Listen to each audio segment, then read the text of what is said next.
Hello students, आज हम देखते हैं नेक्स्ट चैप्टर, आपका chapter number 5, laws of motion. ठीक है, अभी अपन ने प्रीवियस क्लास में क्या देखा था? 2 डायमेंशन मोशन खत्म किया हमने न्यूमेरिकल के साथ। अब हम स्टार्ट कर रहे हैं लॉज ऑफ मोशन। इसका सबसे पहला टॉपिक ये है फोर्स। तो what is the force? Force क्या होता है? फोर्स आपका एक एक्सटर्नल कॉज होता है जिसके कारण ऑब्जेक्ट की जो स्टेट है वो क्या होती है? चेंज, है ना। तो फोर्स को क्या बोलेंगे? एक एक्सटर्नल इफेक्ट। फोर्स क्या है? एक एक्सटर्नल इफेक्ट जो ऑब्जेक्ट की पोजीशन को चेंज कर दे। ठीक है, जैसे यदि ऑब्जेक्ट रेस्ट में है तो हमने फोर्स लगाया तो वो किस में आ गया? मोशन में। और यदि ऑब्जेक्ट मोशन में है और हमने फोर्स लगाया तो ऑब्जेक्ट किस में आ जाएगा? आपका रेस्ट में। तो ये क्या कहलाता है? आपका फोर्स, क्योंकि अब फोर्स का इफेक्ट पड़ रहा है ना उसका किस पे? ऑब्जेक्ट पे। तो एक एक्सटर्नल इफेक्ट जिसके कारण ऑब्जेक्ट की पोजीशन चेंज हो जाए क्या कहलाता है? आपका फोर्स। ठीक है, फोर्स की यूनिट क्या होती है? आपकी न्यूटन। अब इसके बाद आता है इनर्शिया। ठीक है, इनर्शिया क्या होता है? इनर्शिया ऑब्जेक्ट की एक प्रॉपर्टी होती है जिसके कारण वो अपनी पोजीशन से अपने आप अपनी पोजीशन को चेंज ना कर पाए। ठीक है, मतलब कोई ऑब्जेक्ट यदि रेस्ट में है तो क्या वो ऑटोमेटिक मोशन में आ जाएगा? नहीं, जब तक उस पर कोई फोर्स ना लगाया जाए। तो जब वो ऑब्जेक्ट है जो रेस्ट में रखा हुआ वो तब तक रखा रहेगा जब तक कि उस पर हम कोई फोर्स अप्लाई ना करें। तो वो क्या होगा? एक ऑब्जेक्ट की प्रॉपर्टी, मतलब खुद से वो अपनी पोजीशन चेंज नहीं कर सकता। तो ये क्या कहलाती है? इनर्शिया। अब इनर्शिया के टाइप। इनर्शिया आपके कितने टाइप के होते हैं? 2 टाइप के इनर्शिया होते हैं। पहला होता है इनर्शिया इन रेस्ट, दूसरा inertia in motion. Inertia in rest क्या होगा? कि कोई भी ऑब्जेक्ट वो रेस्ट में है तो वो तब तक रेस्ट में रहेगा जब तक कि उस पर कोई एक्सटर्नल फोर्स अप्लाई ना किया जाए। ठीक है। दूसरा होता है इनर्शिया इन मोशन। कोई भी ऑब्जेक्ट मोशन में तब तक रहेगा जब तक कि उस पर कोई एक्सटर्नल फोर्स अप्लाई ना किया जाए। ठीक है, ये 2 प्रकार के इनर्शिया होते हैं आपके। तो ये देख लीजिएगा आप, और इनके एग्जाम्पल्स दिए हुए हैं आपकी बुक में, तो वो और पढ़ लीजिएगा। ठीक है, अब अपने पास आते हैं न्यूटन्स लॉ ऑफ मोशन। ये आपने क्लास 9th में पढ़े होंगे, लॉज ऑफ मोशन। तो क्या होते हैं laws of motion? First law Newton का। फर्स्ट लॉ में न्यूटन ने क्या बोला कि यदि कोई भी ऑब्जेक्ट वहाँ, और ये फर्स्ट लॉ को हम क्या बोलते हैं? लॉ ऑफ इनर्शिया भी। तो जो इनर्शिया की प्रॉपर्टीज थी वो क्या हो जाएंगी? First law of motion. तो क्या होगा फर्स्ट लॉ ऑफ मोशन? कि यदि कोई ऑब्जेक्ट आपका रेस्ट में है तो वो तब तक रेस्ट में रहेगा जब तक कि उस पर कोई एक्सटर्नल फोर्स अप्लाई ना किया जाए, और यदि कोई ऑब्जेक्ट मोशन में है तो वो तब तक मोशन में रहेगा जब तक कि उस पर कोई एक्सटर्नल फोर्स अप्लाई ना किया जाए। ठीक है बेटा। अब आता है सेकंड लॉ। सेकंड लॉ क्या होता है? सेकंड लॉ के अकॉर्डिंग न्यूटन ने ये कहा कि जो हम एक्सटर्नल फोर्स अप्लाई करते हैं वो एक्सटर्नल फोर्स प्रोपोर्शनल होगा किसके? रेट चेंज ऑफ मोमेंटम के। ठीक है, जो हमने एक्सटर्नल फोर्स अप्लाई किया वो एक्सटर्नल फोर्स डायरेक्टली प्रोपोर्शनल होगा किसके? रेट चेंज ऑफ मोमेंटम के। Clear? Third law. Third law क्या होगा आपका? न्यूटन ने कहा थर्ड लॉ के every action has two opposite and equal reaction. ठीक है ना, ये कहलाता है आपका थर्ड लॉ। अब मैंने सेकंड लॉ में देखा क्या? मोमेंटम। तो अब पहला क्वेश्चन अपने अंदर ये आता है कि भाई मोमेंटम क्या होता है? तो मोमेंटम क्या होता है आपका? मोमेंटम है क्वांटिटी ऑफ वर्क डन। कोई भी ऑब्जेक्ट में कितनी क्वांटिटी है किसी काम को करने की, वो क्या कहलाएगा? उसका मोमेंटम।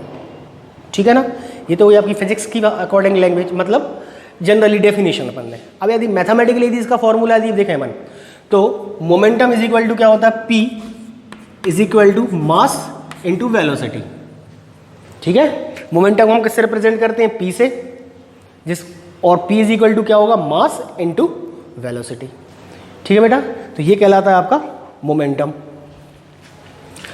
अब हम सेकेंड लॉ से क्या निकालेंगे? आपका आपने जो फॉर्मूला पढ़ा था क्लास 9th में, F is equal to m a. ये फॉर्मूला हमें ड्राइव करना है किससे? सेकेंड इक्वेशन ऑफ मोशन से। ठीक है बेटा, इतने में कोई दिक्कत नहीं। अब अपन देखते हैं कि कोई एक ऑब्जेक्ट है जिसका मास कितना है? m, और इनिशियली किससे चल रहा है? आपका वेलोसिटी u के साथ। ठीक है, अब हमने क्या किया? इस पर कोई एक्सटर्नल फोर्स अप्लाई किया, तो जब एक्सटर्नल फोर्स लगा तो इसकी स्पीड और बढ़ेगी। तो स्पीड बढ़ी तो ऑब्जेक्ट तो सेम है, तो अब इसकी वेलोसिटी क्या हो गई आपकी v। ठीक है बेटा, इतने में कोई दिक्कत? तो पहले वेलोसिटी कितनी थी u, अब वेलोसिटी कितनी हो गई उसकी v। ठीक है, तो फर्स्ट कंडीशन में इसका मोमेंटम p1 क्या होगा mu, और सेकंड कंडीशन में इसका मोमेंटम p2 क्या हो जाएगा mv। ठीक है, अपन ने क्या किया, ये इक्वेशन नंबर फर्स्ट, ये इक्वेशन नंबर सेकंड, तो इक्वेशन सेकंड माइनस फर्स्ट क्या, p2 minus p1 is equal to mv minus mu। Okay, अब p2 माइनस p1 क्या होगा, चेंज इन मोमेंटम, मतलब क्या लिख सकते हैं इसको अपन, del p is equal to, इन दोनों से क्या लिया हमने m कॉमन, तो अंदर क्या बचेगा v माइनस u, तो del p is equal to m और v माइनस u क्या हो जाएगा डेल v। ठीक है बेटा, अब अपन ने क्या किया, दोनों साइड किसका डिवाइड किया, डेल t का, तो del p upon del t is equal to m del v upon del t। Del v upon del t क्या होता है आपका एक्सेलरेशन, तो del p upon del t is equal to m a, इसको दे देते हैं अपन इक्वेशन नंबर थर्ड। ठीक है, अब बाय द सेकेंड लॉ, है ना, सेकेंड लॉ में क्या बोला था उसने कि जो एक्सटर्नल फोर्स है वो डायरेक्टली प्रोपोर्शनल होगा किसके, रेट चेंज ऑफ मोमेंटम के, मतलब del P by del T. ठीक है, इतने में कोई दिक्कत नहीं? तो अब ये प्रोपोर्शनल का साइन अलग करेंगे तो क्या आ जाएगा, प्रोपोर्शनलिटी कांस्टेंट, तो क्या लिख ले अपन, F इज इक्वल टू K del P by del T। ठीक है, तो del P by del T, तो जाओ अपन इसको ऐसा लिखते हैं,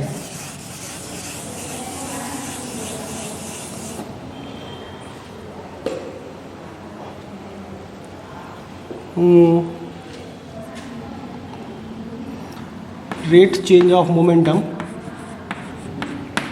is equal to proportional to applied force, है ना, तो del P by del T is equal to KF। ठीक है, तो अपन अब क्या कह रहे हैं, डेल P और डेल T की जगह पे क्या रख दें अपन, del P upon del T की जगह पे KF, तो पुट करिए, KF is equal to MA, ये आया। ठीक है ना, for SI system, for SI system